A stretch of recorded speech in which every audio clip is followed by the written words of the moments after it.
فرمایا والبدن جعلناها لکم من شعائر اللہ لکم فیہا خیر۔ رب فرماتا ہے یہ جو قربانی کے جانور ہیں، یہ اونٹ ہو یا گائے ہوں یا بیل ہوں، کٹا ہو یا بھینس ہو، یہ اللہ کی نشانیوں میں سے نشانیاں ہیں اور اللہ نے ان کے اندر خیر رکھی ہے۔ یہ مجرب ہے ہمارے بزرگان دین کے نزدیک کہ جو قربانی کر رہا ہے نا، اور کسی نے اپنے جانور کے اندر ایک حصہ رسول اکرم صلی اللہ علیہ وآلہ وسلم کے نام کا رکھا ہے، تو علماء فرماتے ہیں کہ جس حصے کی نسبت رسول اللہ صلی اللہ علیہ وآلہ وسلم سے کی ہے، وہ گوشت اگر کسی گنہگار کو کھلایا جائے جس کی گناہوں کی عادت ہی نہ چھوٹتی ہو، تو اس گوشت کی برکت سے اس کی گناہوں کی عادت چھوٹ جاتی ہے، کیونکہ رب نے اس کے اندر خیر رکھی ہے۔ تو ایک صاحب نے سوال کیا کہ حضور والا، کیا گنہگار کی گناہوں کی عادت تو چھوٹ جاتی ہے،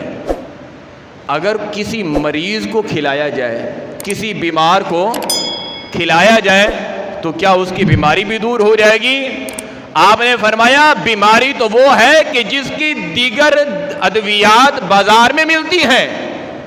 بیماری تو وہ چیز ہے کہ جس کا حل کسی اور چیز میں بھی موجود ہے۔ گناہ تو ایسی چیز ہے کہ اس کا کوئی حل ہی نہیں ہے یار، جس کا حل نہیں ہے قربانی کا گوشت اگر وہ کھا لے، وہ بیماری یعنی گناہوں کی بیماری دور ہو جاتی ہے، تو پھر یہ چھوٹی سی بیماری کا کیا حال ہوگا؟ یہ تو پھر نظر بھی نہیں آئے گی، پھر دوبارہ اس تک یہ بیماری پہنچے گی نہیں۔ لیکن فرمایا شرط یہ ہے کہ جو حصہ رسول اللہ کے نام کا رکھا جائے اور جو اس گوشت کو کھائے، حصہ رکھنے والے کا بھی یقین کامل ہو اور گوشت کھانے والے کا بھی یقین کامل ہو۔ ساری بات ہے یقین کے اوپر۔ اگر آپ کا یقین کامل ہے تو آپ جو پانی پی رہے ہیں، آپ کا یقین ہے کہ میرا رب شفا دینے والا ہے، رب چاہے تو اس پانی میں شفا عطا فرما دے۔ آپ جو غذا کھا رہے ہیں، آپ یقین کامل تو کر کے دیکھیں۔ لیکن سب سے بڑی ہماری بد نصیبی یہ ہے کہ آج ہمارے اندر یقین کامل نہیں ہے۔ ہم اسباب دیکھتے ہیں، ذرائع دیکھتے ہیں، موقع محل دیکھتے ہیں۔ اگر کوئی ہمیں سمجھائے نا یار یہ ناموس رسالت کا مسئلہ ہے، یہ اللہ کی وحدانیت کا مسئلہ ہے، یہ اللہ کی نشانیوں میں سے ایک نشانی قربانی ہے، اس کا مسئلہ ہے، اس مسئلے میں غور کریں، تو آگے سے جواب ملتا ہے۔ آگے سے جو اس کا جواب آتا ہے وہ یہی آتا ہے، یار ٹھیک ہے ساری چیزیں، لیکن کچھ حالات کو بھی دیکھنا پڑتا ہے، کچھ حالات کو بھی دیکھنا پڑتا ہے، ماحول بھی دیکھنا پڑتا ہے۔ قربانی کے اندر اللہ تعالیٰ نے خیر رکھی ہے، بھلائی رکھی ہے۔ فرمایا فَاذْكُرُوا اسْمَ اللَّهِ عَلَيْهَا صَوَافَ، تو ان پر اللہ کا نام لو اور ایک پاؤں بندھے 3 پاؤں سے کھڑے، یعنی اونٹ کو ذبح کرنے کا جو طریقہ بیان کیا گیا ہے کہ اس کا ایک پاؤں باندھ دیں، اس کو جب نہر کیا جاتا ہے اس کے 3 پاؤں کھڑے رہیں، اونٹ کے 2 پاؤں بھی باندھنے کا حکم نہیں ہے، 2 پاؤں بھی نہیں باندھنے ہیں، 1 پاؤں باندھنا ہے، اور 3 پر وہ کھڑا ہو جب اس کو ذبح کرنے ہیں یعنی نہر کرنا ہے۔ پھر جب ان کی گردنیں گر جائیں تو ان میں سے فَكُلُوا مِنْهَا وَأَطْعِمُوا الْقَانِعَ وَالْمُعْتَرَ، ان میں سے تم خود بھی کھاؤ، اس میں سے تم خود بھی کھاؤ، اور صبر سے بیٹھنے والے اور بھیک مانگنے والوں کو بھی کھلاؤ، جو مانگنے ہیں اسے بھی کھلاؤ۔ یہاں ہم نے غور کرنا ہے کہ ہمارا حال کیا ہوتا ہے، ارے بھائی ابھی تو کھالی بھی نہیں اتری، پہلے سے آگے بیٹھ گیا، ابھی جا یار بعد میں آنا۔ یہ انداز ٹھیک نہیں ہے۔ بعض لوگ کہتے نہیں میں نے وہ محبت سے بھیج دیا ہے، بھائی بھیجا کیوں؟ اس کے یہاں بیٹھنے سے آپ کو کیا تکلیف ہو رہی تھی؟ اللہ تعالیٰ نے آپ کو قربانی کرنے کی استطاعت عطا فرمائی، اگر آج اس کی استطاعت نہیں ہے، وہ آپ کی دہلیز پہ آیا ہے، یار وہ بھی تیری طرح انسان ہے، کل وہ بھی قربانی کیا کرتا تھا، آج اگر اس کے پاس استطاعت نہیں ہے تو اس کو جھڑکنے کی اجازت بھی نہیں ہے، اس کو ڈانٹنے کی اجازت بھی نہیں ہے۔ اور دوسرا یہ ہوتا ہے کہ اب گوشت لیا گھر پہ رکھ دیا، اب گھر کے اندر اگرچہ ہم حصے بانٹ رہے ہیں، حصے بنا رہے ہیں، اتنا فلاں کو، اتنا فلاں کو، اتنا فلاں کو، سب گھر کے اندر یہ سلسلہ، اب کسی نے آ کے دروازہ بجا دیا، ارے بھائی جا ختم ہو گیا، بھائی کہاں ختم ہو گیا یار، حد ہو گئی یار، عید والے دن بھی جھوٹ، وہ بھی اللہ کی راہ میں جو ہم نے جانور ذبح کیا، قربانی کی، اس قربانی کا گوشت مانگنے والے کے سامنے جھوٹ، جبکہ قرآن کہہ رہا ہے کہ وَأَطْعِمُوا الْقَانِعَ وَالْمُعْتَرَّ، جو مانگنے والا ہے اسے دو، اور یہ خاص طور پر اللہ نے قربانی کے بارے میں فرمایا ہے کہ وَالْبُدْنَ جَعَلْنَاهَا لَكُم مِّن شَعَائِرِ اللَّهِ لَكُم، یہ اللہ کی نشانیاں ہیں، اور آگے ارشاد فرمایا كَذَلِكَ سَخَّرْنَاهَا لَكُمْ لَعَلَّكُمْ تَشْكُرُونَ، ہم نے یوں ہی ان کو تمہارے بس میں دے دیا، یعنی ہم نے وہ جو جانور ہے نا وہ ہم نے تمہارے تابع کر دیا ہے، وہ ہم نے تمہارے حوالے کر دیا، لعلکم تشکرون، تم اللہ کا شکر ادا کرو، تم شکر گزار بنو، نہ شکر نہ بنو۔ اب بہت سارے لوگ ایسے ہوتے ہیں، ارے یار بس حصے میں 15 کلو گوشت آیا ہے، تو بھائی آپ نے قربانی گوشت کے لیے نہیں کی تھی، یہ پہلے اپنا جو ہے مائنڈ سیٹ کریں، اپنی سوچ سیٹ کریں، قربانی کے لیے جو ہم نے قربانی کی ہے وہ گوشت کے لیے نہیں کی، یار 20 کلو گوشت آئے، آپ خود کھائیں، گھر پہ کھائیں، رشتہ داروں کو بھیجیں، غریبوں کو دیں، کیا کریں، 20 کلو کا کیا ہوگا، 1 کلو بھیجیں تو 10 لوگوں گھر جائے گا، اور 10 اور ناراض رہیں گے، یار ہمارے ہاں گوشت نہیں بھیجا۔ ان چیزوں کو آپ سامنے رکھیں، آپ نے قربانی اللہ کی رضا کے لیے کی ہے، جنہوں نے قربانی کی ہے ان کے گھر آپ نہ بھیجیں، وہ ناراض ہوتے ہیں، ہوتے رہیں، انہوں نے قربانی کی ہے، جنہوں نے قربانی نہیں کی آپ وہاں بھیجیں، لیکن ہوتا یہ ہے جٹ صاحب کے گھر سے، بٹ صاحب کے گھر میں، رانا صاحب کے گھر سے، ملک صاحب کے گھر میں، خان صاحب کے گھر سے، چودھری صاحب کے گھر میں، وہ ان کا بکرا ان کے گھر میں، ان کا بکرا ان کے گھر میں، اس سے ذبح کرنے سے پہلے ہی ایک دوسرے کے دے دو، بات ختم۔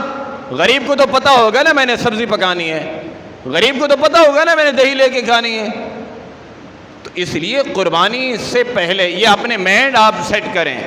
جن کے ہاں قربانی ہو رہی ہے میں نے ان کے گھر نہیں بھیجنا، میں نے ان کے گھر بھیجنا ہے، جن کے ہاں قربانی نہیں ہو رہی، ان کا حق ہے، ان کو میں نے دینا ہے۔ اور جو 3 حصے کرنے کا حکم ہے نا، ایک اپنا ہے، ایک رشتہ داروں کا ہے، اور ایک غریبوں کا ہے، تو جو رشتہ دار ہیں، رشتہ داروں میں بھی وہ رشتہ دار ہیں جنہوں نے قربانی نہیں کی، جنہوں نے قربانی نہیں کی، 4 بھائی ہیں، چاروں نے قربانی کی ہے، چاروں کے ایک دوسرے کے گھر آ گیا، بات ختم ہو گئی۔ تو فرمایا وَأَطْعِمُوا الْقَانِعَ وَالْمُعْتَرَّ، آپ جن محلے کے اندر، گلی کے اندر جن کو آپ جانتے ہیں نا انہوں نے قربانی نہیں کی، آپ نے وہاں 1 کلو 1.5 کلو جو ہے بھیج دیا۔ بعض لوگ پتہ کرتے کیا ہیں، ہوتا ہے ایک تو نہیں ہوتا نا، تھوڑا ہوتا ہے وہ الگ بات ہے، بعض لوگ 1 پاؤ بھیجیں، یار کم از کم کسی کے گھر بھیج رہے ہیں اتنا تو بھیجیں اس کے ایک ٹائم کی ہنڈیا ہو جائے، یہ تو اس کے ساتھ مذاق کرنا ہے۔ اب کس نیت کے ساتھ آپ نے قربانی کی، آپ اتنا کم از کم کسی کے ہاں بھی آپ گوشت بھیج رہے ہیں اتنا بھیجیں کہ ایک ٹائم کی ہنڈیا بن جائے۔ اچھا، آپ نے اپنے محلے کے اندر ان رشتہ داروں کو، ان عزیزوں کو آپ نے دے دیا کہ جن کی قربانی نہیں تھی، اب ان کو دینے کے بعد بقیہ جو ہے آپ رکھ لیں، جو بھی مانگنے آ رہا ہے نا آپ اس کو دیں۔ ہوتا کیا ہے یار، وہ جنہوں نے قربانی نہیں کی ان کو دے دیا، چلو اب یہ ان کو بھی دے آؤ، انہوں نے قربانی کی ہے ان کو بھی دے آؤ، ان کو بھی دے آؤ، ان کو، اب وہ ختم کر کے بیٹھ گئے، اب وہ اپنا حصہ ہے، شریعت حکم دیتی ہے، اجازت دیتی ہے، آپ رکھ سکتے ہیں، کھا سکتے ہیں، 1 دن 2 دن 3 دن، مہینہ 2 مہینے 6 مہینے تک کھا سکتے ہیں، شرعاً کوئی پابندی نہیں ہے، ٹھیک ہے، لیکن اس کا مطلب یہ نہیں ہے کہ بس سارا ہی ہم نے اسٹاک کر لینا ہے، فریج میں جگہ نہیں بن رہی تو ہم نے فریزر ہی لے لیا تاکہ پورا بکرا اس کے اندر محفوظ ہو جائے، کسی کو دینے کی نوبت ہی نہ آئے، ایسا ہم نے نہیں کرنا، ٹھیک ہے، پورا رکھنا بھی جائز ہے اور پورے کا پورا بانٹنا بھی جائز ہے۔ بہت سارے لوگ کرتے کیا ہیں، بہت سارے لوگوں کی یہ عادت ہے، یار وہ میرے پاس جو بجٹ ہے وہ نصاب کو نہیں پہنچ رہا، مجھ پر قربانی واجب ہے، تو یاد رکھیے میرے مصطفیٰ صلی اللہ علیہ وآلہ وسلم پر کبھی زکوٰۃ فرض نہیں ہوئی، کبھی قربانی واجب نہیں ہوئی، لیکن میرے اور آپ کے پاک نبی صلی اللہ علیہ وآلہ وسلم ہر سال 2 جانور ذبح کیا کرتے تھے، 2 بکرے ذبح کیا کرتے تھے، اور حضور خود اپنے ہاتھوں سے، آج تو ملک صاحب نے کسائی کو لگایا ہوا ہے، وہ 4 فٹ دور کھڑا ہو کے دیکھ رہا ہے، اور بھائی قریب آؤ اپنے ہاتھ سے, یار بڑا نفیس آدمی ہے وہ چھری پکڑتے ہوئے وہ, اور بھائی میرے مصطفیٰ سے زیادہ نفیس کائنات میں کون ہے؟ حضور علیہ الصلوۃ والسلام نے فرمایا کہ اپنا جانور خود ذبح کرو, کیونکہ ان کی تم نے 1 مہینہ 2 مہینے اور جنہوں نے جانور خود پالا ہے پورا سال اس کی پرورش کی, بکرے کی, بڑا جانور ہے 2 سال پرورش کی, اس سے محبت ہے, ان سے انسیت ہے, اور پھر جب اس کی گردن پر بسم اللہ اللہ اکبر کہہ کر آپ چھری چلائیں گے تو آپ کی یہ عمل کرنا, آپ کا یہ فعل جانور کو ذبح کرنا اللہ کی بارگاہ میں کتنا پسندیدہ ہے کہ جس جانور کو آپ نے 2 سال پالا آج اللہ کا نام لے کر اس انسیت والے, اس محبت والے جانور کو اللہ نے اللہ کی رضا کے لیے آپ نے قربان کر دیا ہے. یہ اصل فضیلت ہے. میرے مصطفیٰ علیہ الصلوۃ والسلام 2 قربانیاں کیا کرتے تھے, ایک اپنی طرف سے کیا کرتے تھے اور دوسری آقا کریم علیہ الصلوۃ والسلام اپنی غریب امت کی طرف سے کیا کرتے تھے. حضور علیہ السلام پر قربانی واجب نہیں ہوتی تھی, پھر بھی میرے مصطفیٰ کیا کرتے تھے. آج کہتے ہیں یار وہ قربانی کی فرصت نہیں ہو رہی. بھائی آپ اپنے بیٹے کی شادی کرتے ہیں, بیٹے کی شادی کے لیے 5 لاکھ اچانک آ جاتے ہیں, وہ کدھر سے آتے ہیں؟ 25 سے 30 ہزار قربانی کے حصہ وہ نہیں آ رہا. بھائی اچانک بیٹے کی شادی اچانک طے ہوتی ہے نا, اب اس کے لیے تو اچانک, اچھا پتہ ہے ہر سال قربانی آتی ہے, آپ سال پورا سال آپ تیاری کریں, ہر مہینے جو ہے نا 2000 2500 بچا کے رکھ دیں, سیٹ پہ کر دیں, یہ بھی میں نے قربانی کرنی ہے, یہ میں نے قربانی کرنی ہے. آپ کر سکتے ہیں.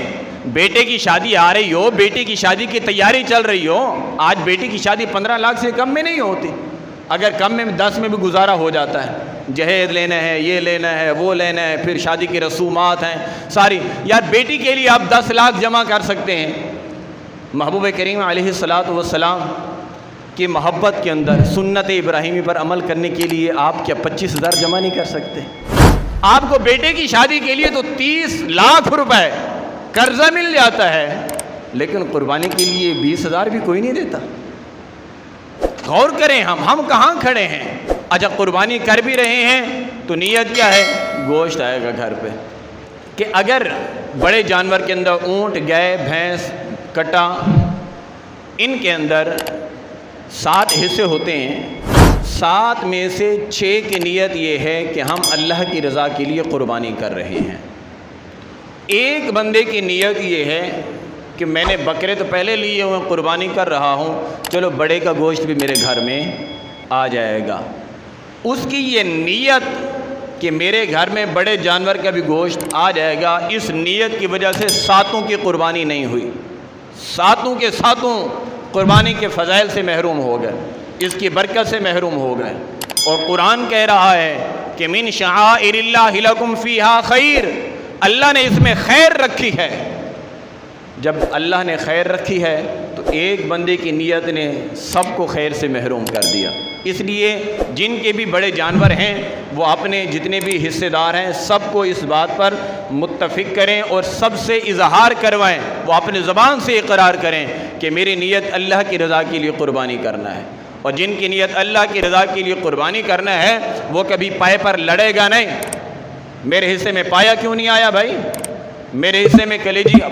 جس طرح باقی گوشت کے 7 حصے ہوں گے اسی طرح کلیجی کے بھی 7 حصے ہوں گے. لیکن اگر ملک صاحب کے گھر کو جو ہے نا وہ کلیجی نہیں گئی تو ملک صاحب آئندہ تو ہمارے ساتھ حصہ ہی نہیں ڈالیں گے, وہ بولیں کہ میں نے اپنا الگ سے جانور لینا ہے. آج یہ چیز ہمارے اندر پئی جا رہی ہے. ہماری نیت گوشت کے اوپر اور نام نسب واہ واہ, وہ کتنے کا لائے 3 لاکھ کا, کتنے کا لائے 2.5 لاکھ کا. بھائی بتانے کی کیا ضرورت ہے, واہ واہ کرنے کی کیا ضرورت ہے؟ آپ اللہ کی رضا کے لیے لائے ہیں, اللہ کی رضا کے لیے قربانی کریں, بات ختم. اور پھر فرمایا یہ ساری چیزیں, یہ تمہارا گوشت بھی تمہارے پاس ہے, یہ خون بھی تمہارے پاس ہے, یہ جانور بھی تمہارے پاس ہے, اس کی کھال بھی تمہارے پاس ہے, یہ سب کچھ تمہارے پاس ہے. اگر رب کی بارگاہ میں پیش ہوتا ہے تو کیا ہوتا ہے؟ فرمایا لن ینال اللہ لحومها ولا دماؤها ولکن ینالہ التقوی منکم. رب ذوالجلال نے ارشاد فرمایا اللہ کو ہرگز نہ تو ان کا گوشت پہنچتا ہے اور نہ ہی ان کا خون پہنچتا ہے, ہاں اللہ کی بارگاہ میں جو چیز پہنچتی ہے وہ تمہارا تقوی ہے. وہ تمہاری پرہیزگاری ہے۔ اب قربانی کا جانور ہے، قربانی کا جانور بندھا ہوا ہے، 6 افراد ساتھ میں بیٹھے ہوئے ہیں، اذان ہو گئی ہے، نماز کے لیے نہیں آ رہے، بھائی آ جائیں نماز کے لیے، وہ ابو بٹھا کے گئے ہیں جانور کے ساتھ جس کا خیال رکھنا ہے۔ بھائی جانور کی دیکھ بھال کرنا سنت ہے، آپ سنت پر عمل کر رہے ہیں اور فرض کو چھوڑ کے بیٹھے ہیں۔ جانور کو ٹائم پر چارہ کھلانا یہ سنت ہے، اسے پانی پلانا سنت ہے، اس کی اچھی پرورش کرنا، اس کی دیکھ بھال کرنا سنت ہے، لیکن فرض چھوڑنے کی تو اجازت نہیں ہے نا۔ جانور کے دیکھ بھال کے لیے پوری رات ہم جاگتے رہیں گے، گلی میں بیٹھے رہیں گے، لیکن فجر کی نماز پڑھنے نہیں آئیں گے، اور نہ ہی ہم نے عشاء پڑھنی ہے۔ تو ان چیزوں پر ہم نے تھوڑا سا غور کرنا ہے۔ فرض نماز کسی صورت میں بھی معاف نہیں ہے، کسی صورت میں بھی۔ آپ گلی میں بیٹھے ہیں، اذان ہو گئی ہے، آئیں نماز پڑھیں، تقوی اختیار کریں، اللہ کی بارگاہ میں دعا مانگیں کہ میرے مالک تو نے توفیق عطا کی، ہم نے قربانی کے لیے جانور خریدا ہے، اب اس قربانی کو اپنی بارگاہ میں قبول بھی فرما لے۔ جب اس انداز میں رب کی بارگاہ میں ہم قربانی کریں گے تو انشاءاللہ قربانی مقبول بھی ہوگی اور اس کی برکتیں بھی نصیب ہوں گی۔ قربانی سے پہلے ہم جانور کی دیکھ بھال کر رہے ہیں، اب قربانی آ گئی تو بھائی آپ نماز میں کیوں نہیں آئے؟ وہ گوشت بانٹ رہے تھے، وہ گوشت کاٹ رہے تھے، وہ رشتہ داروں میں گئے ہوئے تھے، وہ آج پارٹی تھی، آج یہ تھا، اب اس طرح ہم رہے، اب اس کے بعد چھٹیاں ختم ہوگی، اب نماز بھی کیوں نہیں آ رہے؟ وہ کام پہ ہوتے ہیں۔ تو بھائی ہماری لائف ہی اسی طرح چل رہی ہے، آپ کام پہ ہیں، نماز معاف نہیں، آپ گوشت بانٹ رہے ہیں، نماز معاف نہیں، آپ جانور کی دیکھ بھال کر رہے ہیں، نماز معاف نہیں ہے۔ آپ نماز کی پابندی تو کریں، نماز میرے مصطفیٰ علیہ الصلوۃ والسلام کی آنکھوں کی ٹھنڈک ہے، اور اس نماز کو ہم نے بالکل پس پشت ڈالا ہوا ہے۔ آج ہمارے گھروں میں آپ کو حقیقت بتا رہا ہوں، ہمارے گھروں میں جو برکت نہیں ہے نا، اس کی بڑی وجہ یہ ہے میں خود نمازی نہیں ہوں، میری بیوی نمازی نہیں ہے، میری بچی نمازی نہیں ہے، میرا بیٹا نمازی نہیں ہے۔ گھر میں جب نماز نہیں ہوگی تو شیطان نے تو ڈیرے ڈالنے ہیں، اس نے تو ڈیرے ڈالنے ہیں، کیونکہ شیطان کو سب سے زیادہ تکلیف اس وقت ہوتی ہے کہ جب بندہ اللہ کی بارگاہ میں کھڑے ہو کر کہتا ہے اللہ اکبر، جب وہ تکبیر تحریمہ کہہ کر دنیا سے تعلق توڑ کر، دنیا سے ناطہ توڑ کر، دنیا سے منہ موڑ کر اپنے رب کے حضور حاضر ہوتا ہے، شیطان کو سب سے زیادہ تکلیف ہوتی ہے، شیطان کو سب سے زیادہ اذیت ہوتی ہے۔ آج ہمارے پاس، میں آپ کو حقیقت بتا رہا ہوں، ہماری ماؤں بہنوں بیٹیوں کے پاس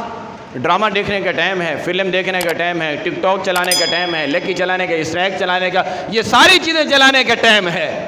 اگر ٹائم نہیں ہے تو قرآن پڑھنے کا نہیں ہے، ٹائم نہیں ہے تو نماز پڑھنے کا نہیں ہے، ٹائم نہیں ہے تو اللہ کی بارگاہ میں سجدہ شکر ادا کرنے کا نہیں ہے، باقی ساری چیزوں کا ہمارے پاس ٹائم ہے۔ اللہ کریم کی بارگاہ میں دعا ہے کہ اللہ کریم ہم سب کو اپنی رضا کے لیے قربانی کرنے کی توفیق عطا فرمائے، اور اللہ کریم ہماری قربانیاں قبول فرمائے، اور اللہ تعالی حجاج کرام کا حج قبول فرمائے۔ اللہ ان خوش نصیبوں کے صدقے میں کہ آج جو حج کا رکن اعظم، بڑا رکن ادا کرنے کے لیے میدان عرفات میں ہیں، اللہ کریم ان کے صدقے میں ہمیں بھی میدان عرفات کا قیام نصیب فرمائے۔ اللہ تعالی ہم سب کو بھی حج بیت اللہ کی سعادت نصیب فرمائے، میٹھے مدینے کے بعد اب حاضری نصیب فرمائے۔ آمین بجاہ خاتم النبیین صلی اللہ علیہ وآلہ وسلم، وما علیہ الا